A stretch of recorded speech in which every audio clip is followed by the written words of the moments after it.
সোনা আর একটু ভাত দিই সোনা। না জেঠিমা, পেট ভরে গেছে। দিন দিন খাওয়ার কি সিঁড়ি হয়েছে দেখছেন দিদি? দিন দিন খাওয়া কমতেছে, এর লিগাই তো আমি আর খাইতে দিতে চাই না। পেট খান তো আমার, কতটুকু খাইলে সে ভরে আমি বুঝুম না। আমরা তো তোমার খাবার মাপ জানি বাবা, বরাবর তো আমরাই তোমাকে খেতে দিয়ে আসছি।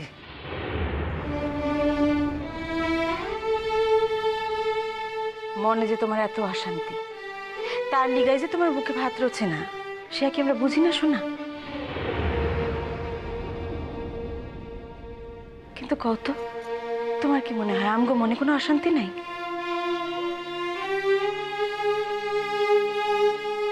আর কটা দিন সহ্য করো সোনা। আমি তো বলেছি এই সমস্ত অশান্তি আমি সমূলে দূর করার চেষ্টা করব।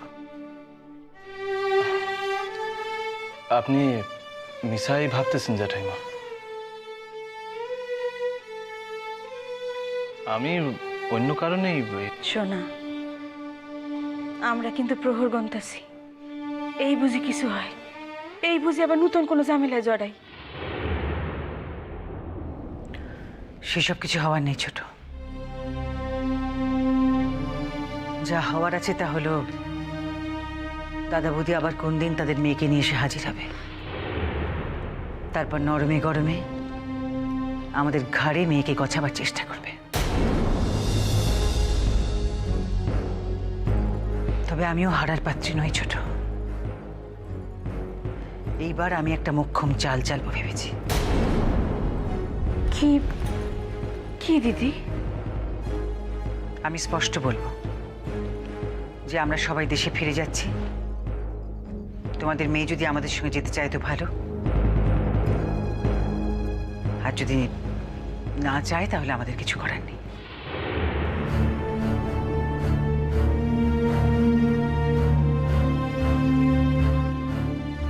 দরকার হইলে ময়না তাই যাইব দিদি, তবু সোনারে ছাইরে থাকবো না।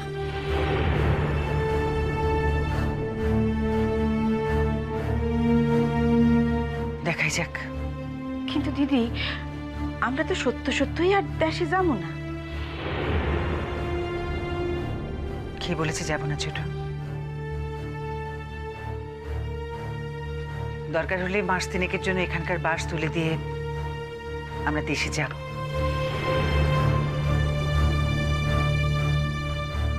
তাছাড়া দেশে যাওয়ার কথা তো আমরা সবাই ভাবি। আমি ভাবি না।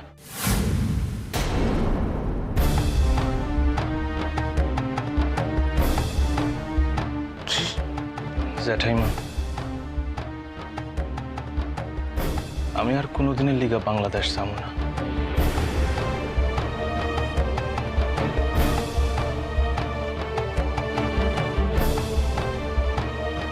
কিন্তু বাবা, তুই তো দেশ থেকে সকলের পরে আইলি। মা, দেশের লিগে আমি আমার সাধ্য মতো কিছু করণের চেষ্টা করছি, ব্যাস। আর ফিরে যাওয়ার কোনো ইচ্ছা আমার নাই। কেন শোনা? জ্ঞান হওয়া অব্দি যেখানে তুমি বড় হয়েছো সেখানে যেতে ইচ্ছে করে না? না। চিঠি আছে।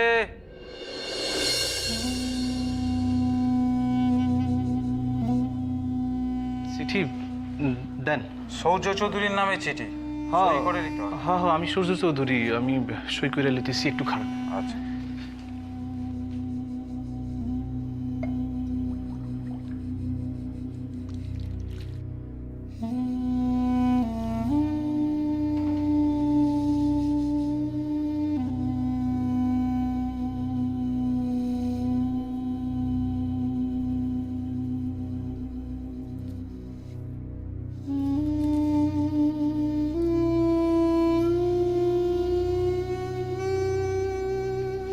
দেন।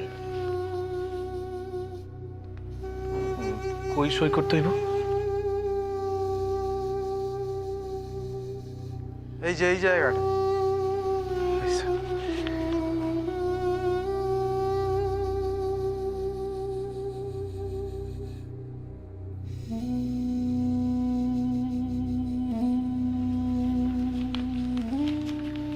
সোনা, কার চিঠি সোনা? তোমার লেখাপড়ার ব্যাপারে কোনো চিঠি? আমার এক স্যারের চিঠি। উনি এখন দিল্লিতে পড়ান।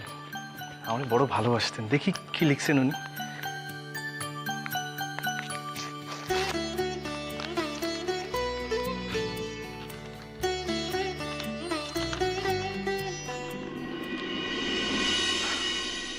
পরম কল্যাণীয় সূর্য, আমি আগামী 23 তারিখ শনিবার মাত্র একদিনের জন্য কলিকাতায় যাইতেছি।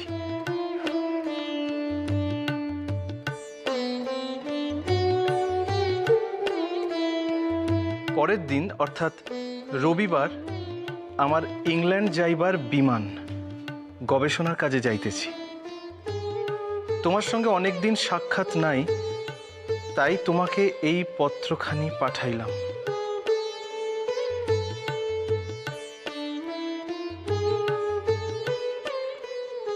যাহাতে তুমি অন্তত একবার আমার সহিত দেখা করিতে পারো।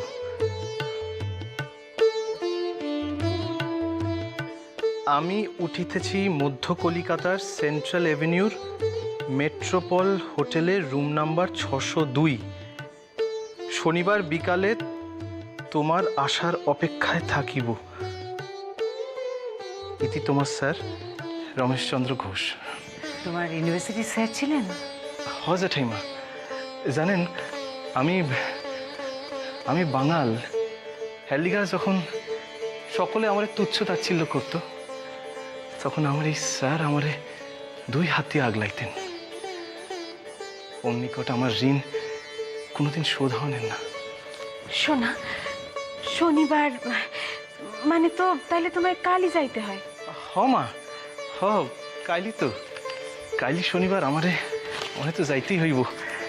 এতদিন পর স্যার কলকাতায় আসতেছেন। কি জানো মা,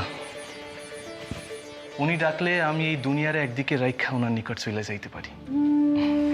আচ্ছা আমি আসি। আসো বাবা। আসি মা, আসি। দুঃখা দুঃখা।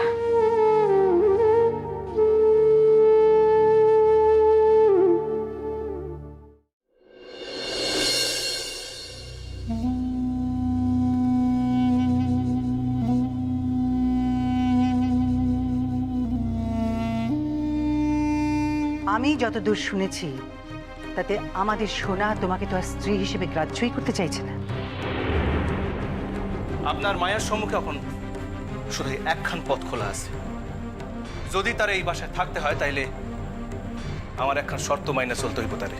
আর সে শর্ত হইল সে কিছুতেই কোনো প্রকারে আমার বাসার মানুষ এবং কিরণ রে অপমান কইরা চলতে পারবো না।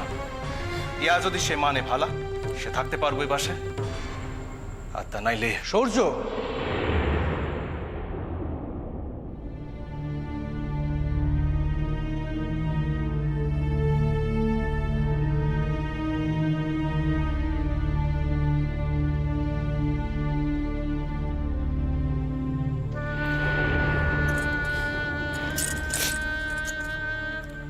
কত করে বললুম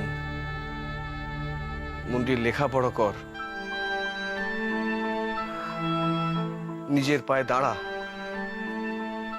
আমার একটা কথা তুই শুনলি না মা। কলেজে ভর্তি করে দিলুম, ভাবলুম মন্দির লেখাপড়াটা করবি, সেটাও করলি না। কলেজ যাবার নাম করে সূর্যর সঙ্গে দেখা করতে গেলি।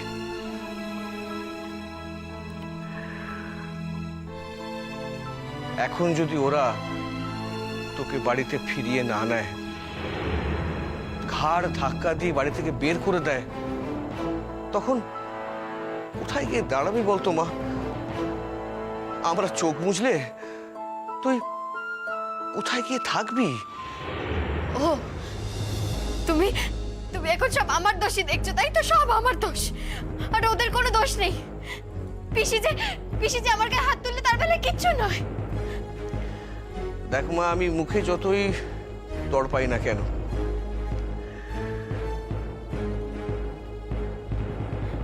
মা মেয়েকেও তো আমি হাড়ে হাড়ে চিনি। তুমি কিছুই করনি আর তোমার পিসি শুধু শুধু তোমার গায়ে হাত তুললো, এটা তো হতে পারে না। বাবা, বাবা, বাবা, আর বাবা বলে কি হবে? হ্যাঁ, বাবা বলে কি হবে? ভদ্রতা, সভ্যতা কতবার শেখাবার চেষ্টা করেছি, কিন্তু সেসব তুমি শিখেছ? বলো। ও তুমিও এখন ওদের সুরে কথা বলছো? ঠিক আছে, দাঁড়াও। মা, ও মা, দাঁড়াও। মা, মাকে ডেকে আর সালিশি করতে হবে না।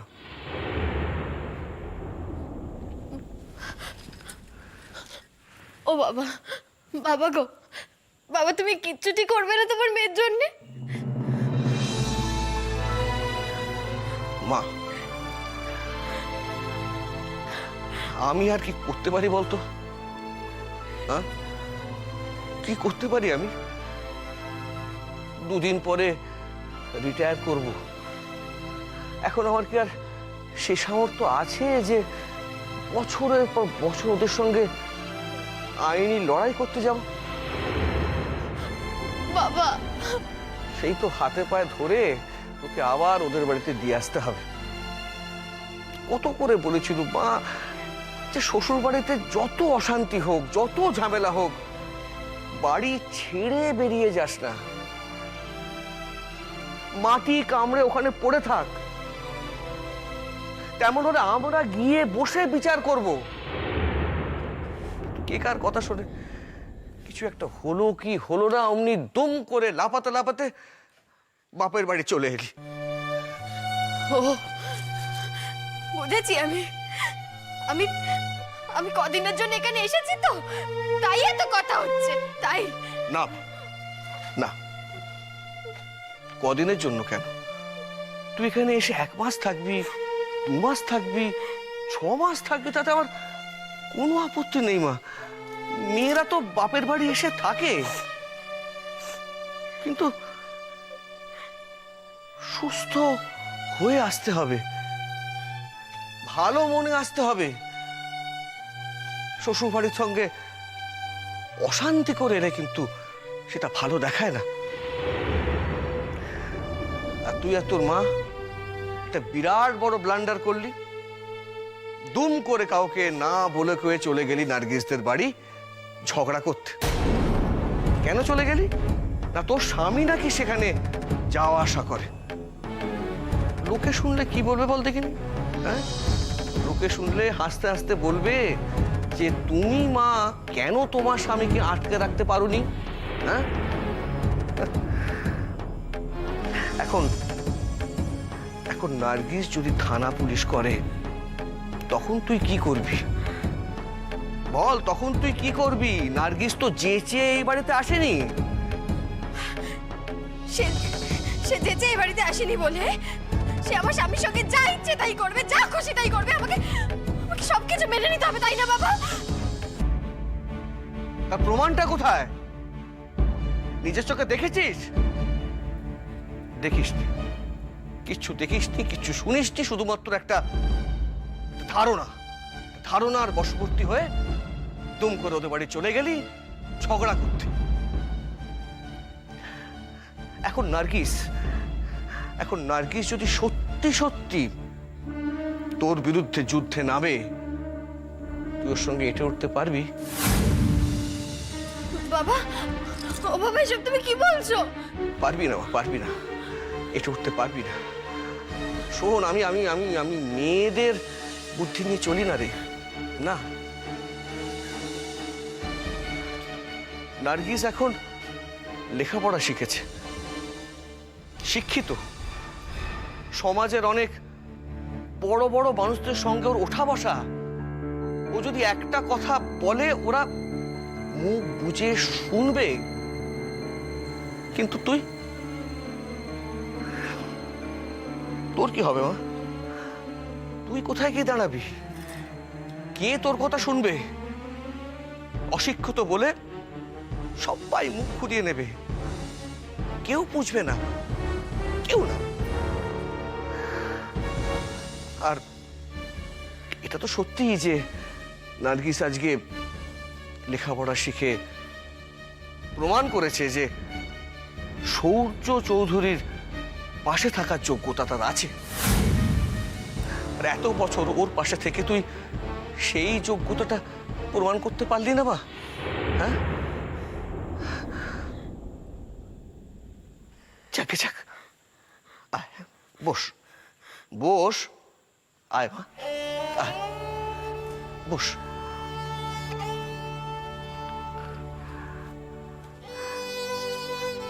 একটা কথা মনে রাখার চেষ্টা কর, ওদের শর্তে হাতে পায়ে ধরে ওই বাড়িতে গিয়েই তোকে কিন্তু থাকতে হবে, মা। হ্যাঁ, তা না হলে তোর কপালে যে কি দুর্গতি লেখা আছে সেটা আমি স্পষ্ট দেখতে পাচ্ছি, মা, স্পষ্ট দেখতে পাচ্ছি।